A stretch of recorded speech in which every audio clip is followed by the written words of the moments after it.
vessels of government, we must guard against the acquisition of unwarranted influence, whether sought or unsought, by the military-industrial complex. In Dallas, Texas, 3 shots were fired at President Kennedy's motorcade in downtown Dallas. The first reports say that President Kennedy has been seriously wounded by this shooting. It is a big idea, a new world order. It was almost as if it were a planned implosion. It just pancaked. Either you are with us, or you are with the terrorists.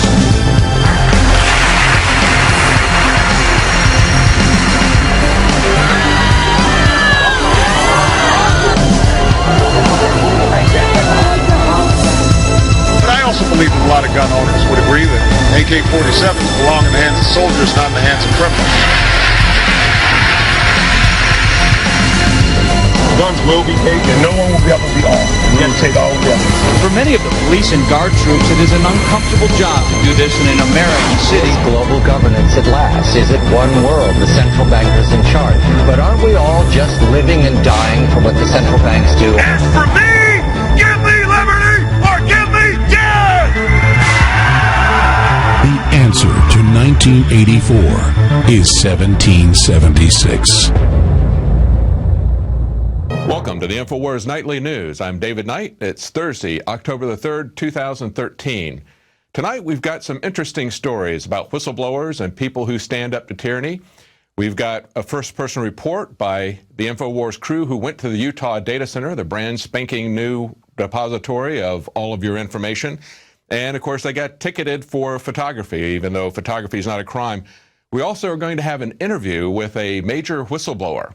This is someone blowing the whistle on HSBC's massive money laundering that has happened even after they were put on suspension and given a slap on the wrist and told not to do it again. They're on probation, double secret probation, but this is still an ongoing thing. And we're also going to be talking about the founder of LavaBit, who shut down rather than turn over information illegally to the government's request.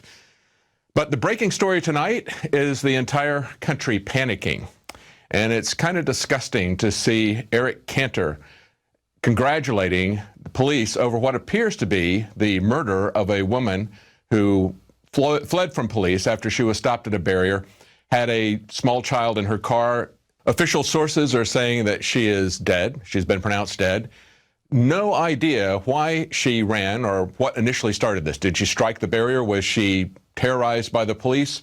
We don't know, but it's a disturbing pattern that as brutal as the police are, and as they terrorize people, people are increasingly fleeing in terror. And then when they run away from the police see that as an excuse to shoot them. This is not something they would be allowed to do if somebody broke into your home under the stand your ground law or the castle doctrine. If they're not a threat to you, you're not allowed to kill them. And yet the police are doing this regularly, as we saw even here in Austin. And a report that we've covered many times here at INFOWARS, where a man fled the scene of a bank robbery investigation long after the bank robbery. And even though he didn't match the physical description of the robbers at all, he was chased down by a cop and shot in the back of the neck. So this is a very disturbing trend. And it's even more disturbing to see how people like Eric Cantor and to see how CNN react to this. Basically, CNN is watching this video that we just showed a clip of, and they're saying it just shows an amazing amount of training and restraint on the part of the police. They counted that it was a full 12 seconds before they actually started firing at the car that wasn't a threat to them or anybody else. I really cannot understand how the government can justify this, and many of us don't believe that it is justified. Well, it's not just the security that is phony. It is also Obama, again, engaging in his phony barricades just like yesterday. It was pretty ridiculous when they shut down the World War II monument. It was outside. There was no reason for anybody to have to man it, and yet they put barricades out there to try to stress the fact that the government had been shut down in some critical or vital way, and yet the World War II veterans went through that in spite of the barricades. Today they went to privately owned Mt Vernon. And in our INFOWARS story, they call it barricades, which is a great way to describe it. Feds try to shut down privately owned Mt Vernon. Now, Mt Vernon is the former plantation home of George Washington. It is owned by the Mt Vernon's Ladies Association, has been for 150 years. It's a private, non-profit organization. It gets absolutely no government funding. They put up signs on their website and elsewhere say that there is no shutdown here. But the feds, in order to make a point, because they have they co-own the parking lot with the Mt Vernon Society, they went out and put barricades over the parking lot. Absolutely uncalled for. There's no maintenance, no reason for them to barricade a parking lot because something is not being paid. They're simply trying to, and it's very transparent what they're trying to do, simply trying to manufacture yet another crisis. But it's not just Obama that is phony. It's also Boehner. Now, one of the things that's gotten a lot of people upset is the fact that they are now excusing themselves from the same health care that they are forcing on everyone else. And of course, that really sticks in the craw of people who don't like Obamacare at all, that the Congress would exempt itself. Now, of course, they passed this not knowing that they were and their staffs were going to be put under Obamacare.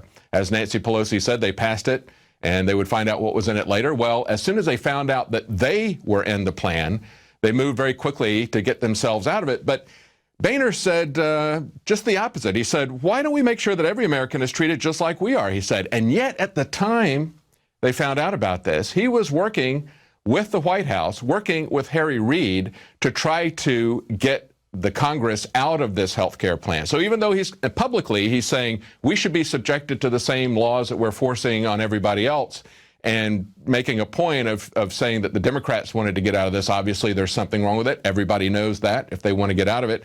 But instead, what he was doing privately and behind doors was sending messages to Harry Reid, working with his staff, even going to the extent that they concocted to have an immigration meeting. That's what they told everybody they were going to meet about, when in reality, it was about getting the Congress out of Obamacare that they don't want.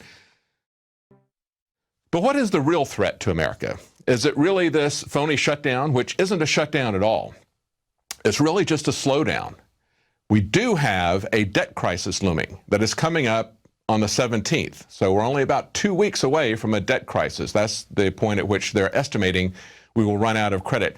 Now, the IMF head is saying that's the real crisis. That's what we really need to worry about. Of course, the bankers always want us to get farther and farther into debt. It's the same thing they do to you on a personal basis. If you're a college graduate, they immediately start sending you credit cards so they can start charging you 20, 30, 40% interest if you get behind.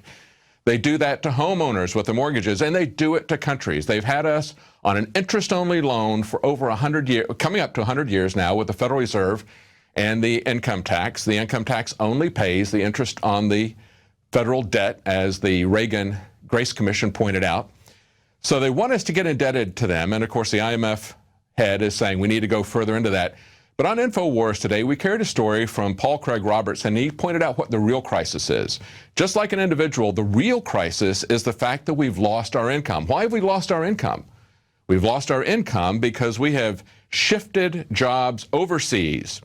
We've lost tax revenues. We've lost the income associated with those jobs. And of course, as an individual, if you lose your job, you're going to eventually have a debt crisis. And that's what we see happening with our country as well. Those American jobs have been shipped overseas, and unfortunately, they're not coming back. And things like Obamacare are not creating jobs. What they're doing is they're shutting down jobs. I know many people who are friends of mine who have small businesses, they're shutting down. We see doctors who are shutting down because they can't handle the bureaucracy with this. And we see people that are now being put into part-time jobs because I see one way that their employers can try to cope with the added costs. And yet, even with all of that, you're seeing your health care costs go up, your insurance costs doubling. This is something that is strangling the economy. And yet, and nobody wants it. The Congress doesn't want it. Boehner's trying to get out of it. And we see that in Louisiana, for example, Blue Cross Blue Shield said that 0 people enrolled on the first day of enrollment. Blue Cross Blue Shield of Louisiana reported that not a single person enrolled in the new health care plan offered through the quote-unquote Affordable Health Care Act on its first day.